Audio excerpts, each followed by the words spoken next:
Find the equation of the line which satisfy the given condition. And the condition is intersecting the x-axis at a distance of 3 unit to the left of the origin with the slope of -2. ಇದರಲ್ಲಿ ಒಂದು ಪುಟ್ಟು diagram ಉಪಯೋಗ ಬರುತ್ತೆ. To the left ಅಂತ ಹೇಳಿದ್ರೆ ಈ ಕಡೆ ಅಲ್ವಾ, ಎಡಗಡೆ ಅಂತ ಹೇಳಿದ್ರೆ y ಕಾಂಪೊನೆಂಟ್ ಬಂದು -3 ಅಲ್ವಾ. ಸೊ ಈ ಪಾಯಿಂಟ್ ಬಂದು -3,0 ಯಾಕಂತ ಹೇಳಿದ್ರೆ it's intersecting the X Axis ಅಂತ ಹೇಳ್ತಾ ಇದ್ದಾರೆ. So the point of intersection on the X Axis ಅಲ್ಲಿ y ಕಾಂಪೊನೆಂಟ್ 0 ಇರುತ್ತೆ, ಹಾಗಾಗಿ ಈ ಪಾಯಿಂಟು -3,0. ಸೊ ಇಂಡೈರೆಕ್ಟಾಗಿ ಆ ಇನ್ಫಾರ್ಮೇಷನ್ ಕೊಟ್ಟಿದ್ದಾರೆ. So we have been given the following set of information. ನಮ್ಮ ಸ್ಲೋಪ್ ಬಂದು -2, x0, y0, a point on the line is -3,0.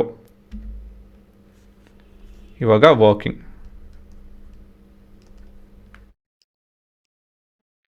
ಏನಪ್ಪ ಅಂತ ಹೇಳಿದ್ರೆ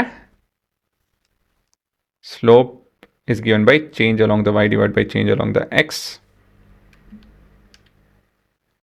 So slope is -2, which is equal to y -0 divided by x minus of -3, that is +3. So basically ಇದನ್ನು ನಾನು ಸ್ವಲ್ಪ calculation ಎಲ್ಲ ನೋಡ್ಸೋದೇನು ಬೇಕಾಗಿಲ್ಲ. ಸೊ ಇಲ್ಲಿ ನಾನು ಈ ರೀತಿಯಲ್ಲಿ ಬರೆದು ನೋಡ್ತೀನಿ ನೋಡಿ. 2 times of x -6 is equal to y. So ಇದನ್ನು ನಾವು ಸ್ವಲ್ಪ ರೀಅರೇಂಜ್ ಮಾಡ್ತು ಅಂತ ಹೇಳಿದ್ರೆ ಟ್ರಾನ್ಸ್ಪೋಸ್ ಎಲ್ಲ ಮಾಡಿಕೊಂಡು ನಿಮ್ಮ ಕೊನೆಯ ಉತ್ತರ +2x + y +6 is equal to 0. ಇದು ಡೈರೆಕ್ಟಾಗಿ ಬರೀಬೋದು. ನಿಮ್ಗೆ ಗೊತ್ತಾಗಲಿಲ್ಲ ಅಂತ ಹೇಳಿದ್ರೆ ಈ ಸ್ಟೆಪ್ ಬರೆದು ಬರೀರಿ. ಸೊ ಇದೇ ನಿಮ್ಮ ಉತ್ತರ.